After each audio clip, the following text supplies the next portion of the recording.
mounting. "Have he got you, Colonel?" sang out George above, and the sound of a human voice brought him back to his senses. "No," he answered as boldly as he could, and then, setting his teeth, turned and tottered straight at the horror in the chest. He was there now, and holding the lantern straight against the thing, examined it. It was a skeleton of enormous size, and the skull was fixed to the vertebra with rusty wire. At this evidence of the handiwork of man his fears almost vanished. Even in that company he could not help remembering that it is scarcely to be supposed that spiritual skeletons carry about wire with which to tie on their skulls.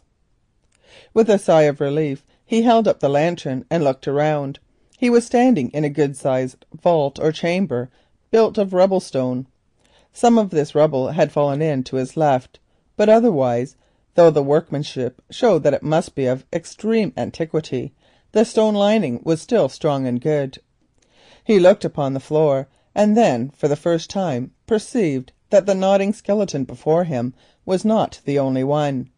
All round lay remnants of the mighty dead. There they were, stretched out in the form of a circle, of which the stone kist was the centre. One place in the circle was vacant. Evidently it had been once occupied by the giant frame which now sat within the kist. Next he looked at the kist itself. It had all the appearance of one of those rude stone chests in which the very ancient inhabitants of this island buried the ashes of their cremated dead. But if this was so, whence came the uncremated skeletons? Perhaps a subsequent race or tribe had found the chamber ready prepared, and used it to bury some among them who had fallen in battle. It was impossible to say more, especially as, with one exception, there was nothing buried with the skeletons which would assist to identify their race or age. That exception was a dog. A dog had been placed by one of the bodies. Evidently, from the position of the bones of its master's arms, he had been left to his last sleep with his hand resting on his hound's head. Bending down, Harold examined the seated skeleton more closely. It was, he discovered, accurately jointed together with strong wire. Clearly this was the work of hands which were born into the world long after the flesh on those mighty bones had crumbled into dust. But where was the treasure? He saw none. His heart sank as the idea struck him that he had made an interesting archaeological discovery, and that was all. Before undertaking a closer search, he returned to the hole and hallooed to George to come down, as there was nothing but some bones to frighten him. This the worthy George was at length, with much difficulty, persuaded to do. When at last he stood beside him in the vault, Harold explained to him what the place was and how ridiculous were his fears, without, however, succeeding in allaying them to any considerable extent. And really, when one considers the position, shut up as they were in the bowels of a place which had for centuries owned the reputation of being haunted, faced by a nodding skeleton of almost superhuman size, and surrounded by various other skeletons, all very fine and large, with the most violent tempest that had visited the country for years sighing away outside, it is not wonderful that George was scared. "Well," he said, his teeth chattering, "if this ain't the masterest one I ever did see." But here he stopped. Language was not equal to the expression of his feelings. Meanwhile Harold, with a heart full of anxiety, was turning the lantern this way and that, in the hope of discovering some traces of Sir James's treasure, but naught could he see. There to the left the masonry was fallen in. He went to it and pulled aside some of the stones. There was a cavity behind, apparently a passage, leading no doubt to the secret entrance to the vault, but he could see nothing in it. Once more he searched round. There was nothing. Unless the treasure was buried somewhere or hidden away in the passage, it was non-existent. That was all. And yet, what was the meaning of that jointed skeleton sitting in the stone bath? It must have been put there for some purpose, probably to frighten would-be plunderers away. Could he be sitting on the money? He rushed to the chest and looked through the bony legs. No, his pelvis rested on the stone bottom of the kist. "Well, George, it seems we're done," said Harold with a ghastly attempt at a laugh. "There's no treasure here." "Maybe it's underneath that there stone corn bin," suggested George, whose teeth were still chattering. "It should be here or hereabouts, surely." This was an idea. Helping himself to the shoulder blade of some deceased hero, Harold, using it as a trowel, began to scoop away the soft sand upon which the stone chest stood. He scooped and scooped manfully, but he could not come to the bottom of the kist. He stepped back and looked at it.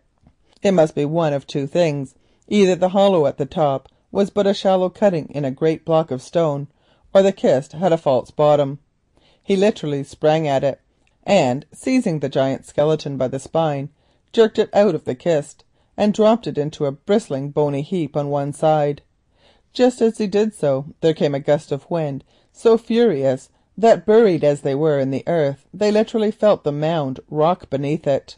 Instantly it was followed by a frightful crash overhead. George collapsed in terror, and for a moment Harold could not for the life of him think what had happened. He ran to the hole and looked up.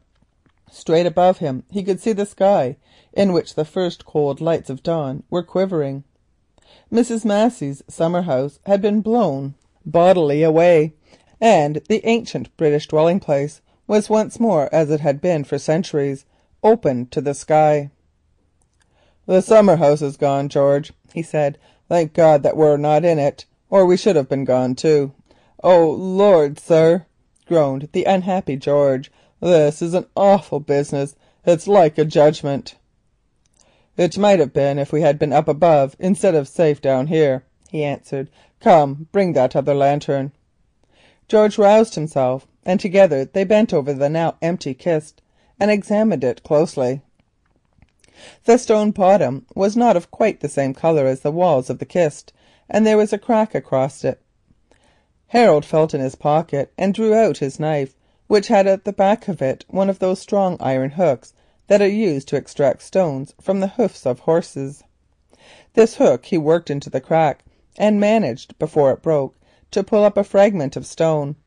Then, looking round, he found among the rubbish where the wall had fallen in a long sharp flint. This he inserted into the hole, and they both levered away at it. Half of the cracked stone came up a few inches, far enough to allow them to get their fingers underneath it. So it was a false bottom. "Catch hold," gasped the Colonel, "and pull for your life." George did as he was bid, and setting their knees against the hollowed stone, they tugged till their muscles cracked. "It's a moving," said George. "Now then, Colonel." Next second they both found themselves on the flat of their backs. The stone had given with a run. Up sprang the Colonel like a kitten. The broken stone was standing edgeways in the kist. There was something soft beneath it. "The light, George," he said hoarsely. Beneath the stone were some layers of rotten linen. Was it a shroud or what? They pulled the linen out by handfuls. 1, 2, 3, oh great heaven! There, under the linen, was a row of shining gold coins set edgeways. For a moment everything swam before Harold's eyes, and his heart stopped beating. As for George, he muttered something inaudible about its being a master one, and collapsed. With trembling fingers Harold managed to pick out 2 pieces of gold which had been disturbed by the upheaval of the stone, and held them to the light. He was a skilled numismatologist, and had no difficulty in recognising them. One was a beautiful 3-pound piece of Charles I, and the other a spur royal of James I. That proved it. There was no doubt that this was the treasure hidden by Sir James de la Molle, and he it must have been also who conceived the idea of putting a false bottom into the kist and setting up the skeleton to frighten marauders from the treasure, if by any chance one should enter. For a minute or two the men stood staring at each other over the great treasure which they had unearthed in that dread place, shaking with the reaction of their first excitement, and scarcely able to speak. "How deep do it go?" said George. Harold got his knife and loosed some of the top coins, which were very tightly packed, till he could move his hand in them freely.